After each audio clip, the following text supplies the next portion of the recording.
Welcome back to the world's finest assassin, anime review episode number 5. This is episode 11 of the series, Choice of Betrayal. This one covers chapter 61, chapter not 61, 21 of the light novel. Yep. Yeah, first regular anime review of this particular one because previously I was bench watching it last week. Now it's basically fully here. Now, the reason why I didn't do this yesterday was because I was not feeling it. I kind of like that right now, but not as bad as it was last night. So, in this episode, we pick up right where we left off last week, where we have Lou is being informed that his target that he's being told to assassinate is Dia. They do keep this in from the book itself. They keep I would say for this episode, they've made very little change for how it's presented in the book itself. So basically, he's being informed that he is a target, and the fact that you have to kill her, but not really per se, and they have to, fake her death. He agrees to do it for like 3 reasons. I didn't want to go in front of the TV. Anyway, so basically that he taught magic. Number 2, he's in love with her. And 3, that he'll go to her whenever she calls for him. And then it's revealed in this episode that, oh yeah, Dia, the woman you're in love with, is your cousin. Yes, seriously. Yeah. Now, in the manga, it was very obvious due to the fact that Dia was calling Lu's mother Auntie. So here, it's like the manga basically was downright kind of implying it. Here, it's like, oh, she's your cousin, because that could explain the same color hair. And it also turns out that Lu's beautiful mother is from the same house too. So he agrees, no problem. And of course, that Tarty agrees to take him part of the way thanks to her magic, and where she basically asks him, are you really in love with her? And he's like, yep.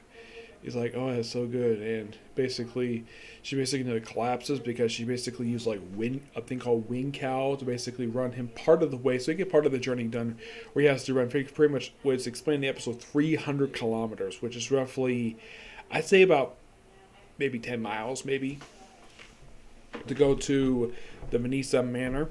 And when he gets there, it's surrounded by at least about 2,000 soldiers, compared to the regular complement of the household, which is like 200. And I'm wondering why the heck are they able to hold out against a force that's stronger? Powerful artillery, and the fact that Dia is using magical bullets. Or magical pellets is what they've heard of as.